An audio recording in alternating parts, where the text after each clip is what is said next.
안녕하십니까. 매일 아침 조간신문의 주요 기사를 딱딱 풀어서 해석해드리는 조간딱풀 8월 18일 목요일에 인사드립니다.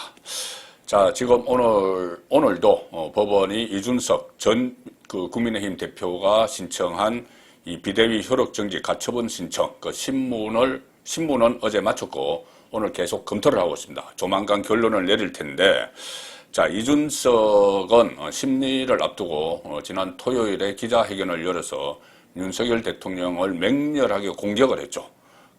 윤 대통령이 사석에서 자기한테 이 새끼 저 새끼 한다 이렇게 이야기를 하면서 나중에는 윤석열 대통령을 개고기에 비유하는 그런 패론적인 회견을 했는데, 자, 오늘 중앙일보가 의미 있는 기자 칼럼을 하나 실었습니다. 그 내용을 보시면은 상당히 놀라운 내용이 있는데, 자, 지금 이 화면으로 보여드리는 이 칼럼입니다.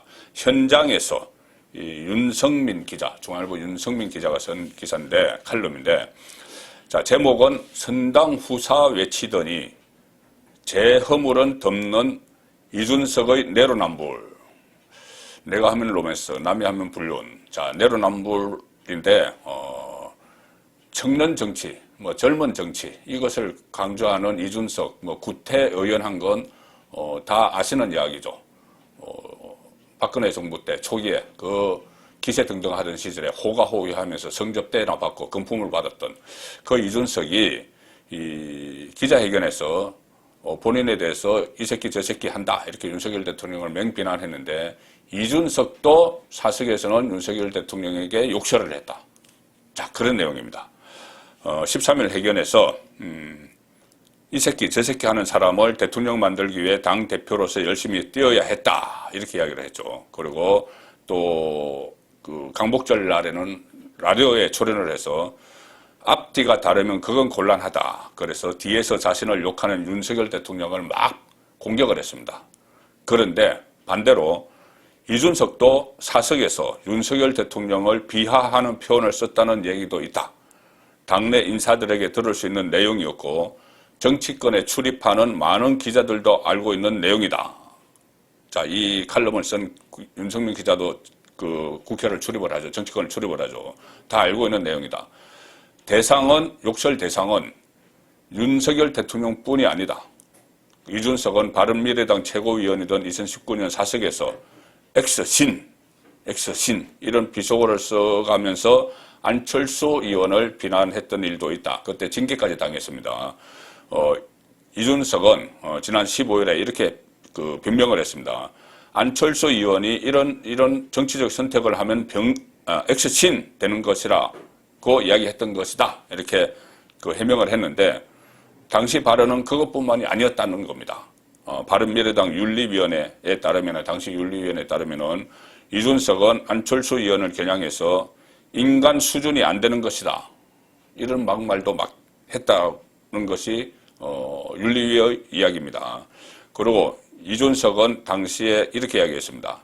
사석에서는 정치 성향에 대해 어떤 대화든지 자유롭게 나눌 수 있다. 정치 상황에 대해 어떤 대화든지 자유롭게 나눌 수 있다. 이렇게 이야기했는데, 윤석열 대통령이 사석에서 자기에게 욕을 했다. 그것을 전 국민이 지켜보는 공개 기자회견에서 이 새끼 저 새끼라는 표현까지 써가면서 막 공격을 했고, 또 나중에는 윤석열 대통령을 개고기에 비유하는 이런 패론을 서슴지 않았습니다.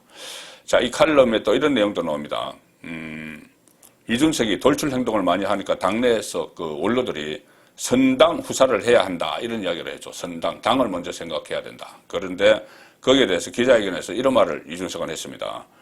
근본이 없는 용어다, 선당 후사는. 그렇게 하면서 김정은 북한 국무위원장이 사용하는 선당 정치, 이것과 비교를 했었죠. 그러면서 선당 후사가 북한에서 쓰이는 용법과 무엇이 다른지 모르겠다. 그리고 선당 후사가 당의 안위와 당의 안녕만을 생각하라는 뜻의 전체주의적 용어다. 이렇게 막 비판을 했습니다. 그런데 이준석이 본인이 선당 후사라는 용어를 사용한 적이 있습니다. 작년 8월에 부동산 관련 불법 의혹이 제기돼서 제명 또는 탈당 요구 조치를 받은 6명의 의원들이 있었죠. 국회의원들이. 그 6명을 향해서 그때 이준석이 가장 중요한 것은 대선 승리를 위해 모두가 합심하는 것이고 선당 후사 정신을 발휘하는 것이다. 이렇게 이야기를 했습니다. 어처구니가 없죠.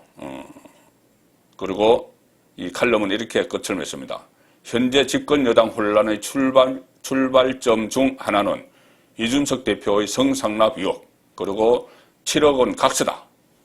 이에 대해 그는 기자회견과 방송에서 언급하지 않았다. 자신의 허물을 덮어놓은 채 남의 허물만 공격하는 모습, 그가 비판해온 구태정치의 모습과 어떤 차이가 있는가?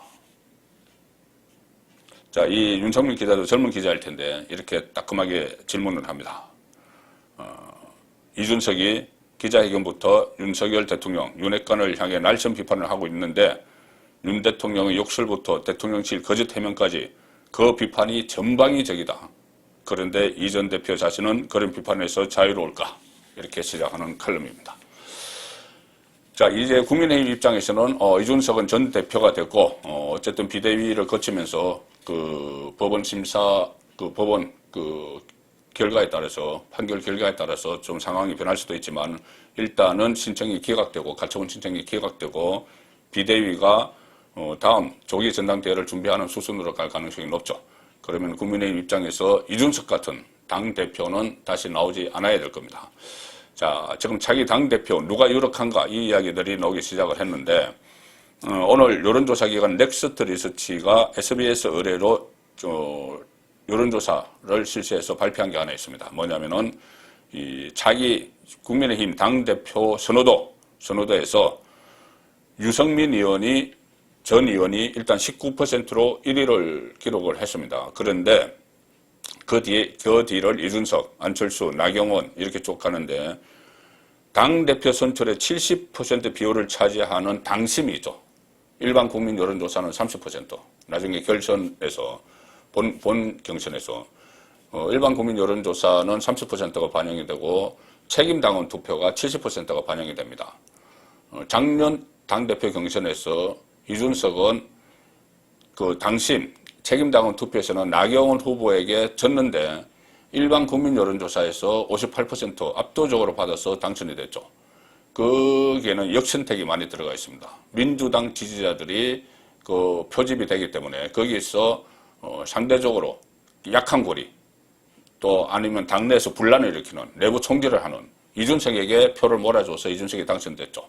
자, 그렇기 때문에 그렇다면 당대표 선출의 70% 비중을 차지하는 당심, 책임당원은 누구를 선호하느냐 이게 더 중요하겠죠. 자, 이 책임당원 그 지지율 조사에서는 유승민이 아니고 나경원 전 의원이 28.2%로 1위를 차지했습니다. 나경원. 작년 대표 경선에서도 이준석에게 책임당원에서 이겼죠. 28.2%. 그 다음에 안철수가 20.9%. 이준석, 유승민, 김기현, 권충동 이런 순으로 나옵니다. 당원 여론조사 50%, 예비 경선은 당원 여론조사 50%, 일반 국민 여론조사 50%인데 본선은 당원 70%, 일반 국민 여론조사 30%를 반영을 하게 됩니다. 자, 지금 민주당도 지금은 비대위 체제인데 우상호 비대위 체제인데 대표 경선을 하고 있죠. 어대명 어차피 대표는 그 이재명 나가서 확대명 확실히 대표는 이재명 이런 이야기가 나오는데 이재명 후보에게는 사법 리스크가 있습니다. 조만간 이 경찰이든 검찰이든 여기 소환될 가능성이 상당히 높죠. 그래서 어제 설명드린 대로 꼼수를 부려서 이 기소가 되더라도 당 대표직을 유지할 수 있도록 어제 당헌을 고쳤습니다. 어제 제가 설명드린 내용인데 조선일보 오면 보시면은 그 이재명 방탄 또 꼼수 개정 기소돼도 지도부 뜻대로 면죄부를 받는다. 다 지도부는 이재명이죠. 이재명 뜻대로 이재명이 면죄부를 받는 그런 교묘한 장치를 걸어놨습니다. 당헌 80조 1항은 그대로 뒀습니다. 기소만 돼도 이 당직을 상실할 수 있다 해놨는데 그대로 뒀습니다. 논란이니까. 그런데 3조에서 원래는 이 민주당 윤리심판원이 여기에 대해서 면죄부를 줄 수 있도록 되어 있습니다. 그 정치 탄압에 의한 것이면은 그 그것이 인정되면은 윤리심판원의 징계를 취소할 수 있다. 이렇게 되어 있는 것을 당무위원회가 징계를 변경할 수 있다. 자, 윤리심판원은 원장이 박혁 변호사, 이낙연 대표 때 임명을 한 사람이 있죠. 그러니까 못 믿는 겁니다. 그래서 아예 당무위원회로 그 면죄부를 주는 주체를 바꿨는데, 당무위원회는 의장이 이재명입니다. 이재명 대표가 의장이 되죠. 그 다음에 친명인 최고위원들이 그 밑에 쭉 당무위원으로 있는 이런 구도로 했기 때문에 셀프 구제 길을 열었는데, 여기에 대해서 이재명이 반응은 뭘까요? 지도부 결정 존중한다. 이렇게 얘기를 했답니다. 어제 윤석열 대통령이 기자회견을 했죠. 오늘 아침 조간의 모든 신문은 이것을 일면 톱 기사로 실었습니다. 그런데 보수 우파 성향의 신문, 진보 좌파 성향의 조간, 이 언론들의 제목이 상당한 온도차가 있습니다. 그것을 한번 소개를 드리죠. 자, 조선일보는 일면 톱에서 어제 윤 대통령 취임 100일 회견 중에서 국민의 먹거리, 먹고 사는 문제와 관련된 4차 산업혁명 시대에 맞춰서 노동법 바꿔야 된다. 자, 이 기사를 일면 톱 기사로 실었습니다. 동아일보는 대통령실부터 인사쇄신, 홍보라인 바꾼다. 대대적인 인적 쇄신, 물갈이 이런 것보다는 핀셋 교체를 한다. 이것에 주안점을 둬서 일면 톱으로 했습니다. 한국일보도 민심을 겸허히 받들 것, 인적 쇄신 고심. 자, 이런 기사를 보냈고, 서울신문은 못 낮춘 눈, 국민 숨소리 하나 놓치지 않겠다. 자, 이렇게 좀 긍정적인 기사들이죠. 매일 경제신문도 국민 숨소리를 놓치지 않고 받들겠다. 자, 이렇게 대체로 이런 기사를 일면 톱으로 올렸는데, 진보 좌파 성향의 한겨레 신문 보시면 이겁니다. 국정남맥 대통령 자화자찬 100일 회견. 묻지마 비판이죠. 무조건 비판하는 겁니다. 뭘 해도 비판을 합니다. 민주당과 똑같죠. 국민 뜻 받들겠다면서도 지지율 하락, 인사 참사 같은 데 대해서 사과가 없었다.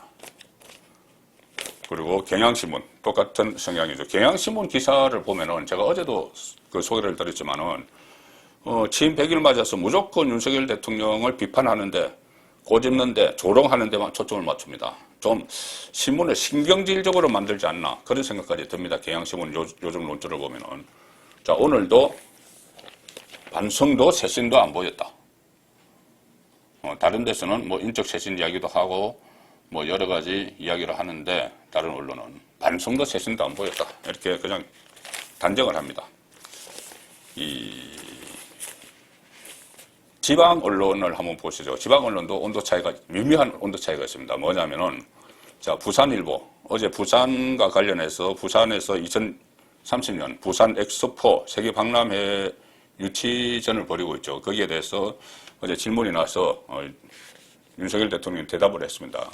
부산일보 보시면 부산 경쟁력 월등, 윤 대통령 엑스포 유치 자신감, 이렇게 아주 크게 일면으로 쫙 실었죠. 다른 것보다 우선 지역의 그 여론을 대변해야 되니까. 자, 근데 부산에는 두 가지 큰 신문이 있습니다. 부산일보와 국제신문이 있죠. 국제신문은 이 기사를 싣기는 실는데 사이드 톱으로 실었습니다. 부산 엑스포 포기 못한다. 같은 부산에서 나오는 신문인데 약간의 온도 차이가 있습니다. 기사 크기도 그렇고. 자, 이것은 왜 그러냐 하면은, 어제 이 질문을 한 기자가 부산일보 박석호 기자였기 때문일 수도 있습니다. 그런 미묘한 신문사 안에서 분위기가 있는 것이죠. 경쟁 언론사의 기자가 질문을 한 내용을 그 신문의 기사처럼 크게 실을 수는 없는, 자, 그런 미묘한 차이가 있다. 그런 말씀을 드리겠습니다. 8월 18일 보내드린 조간따풀이었습니다.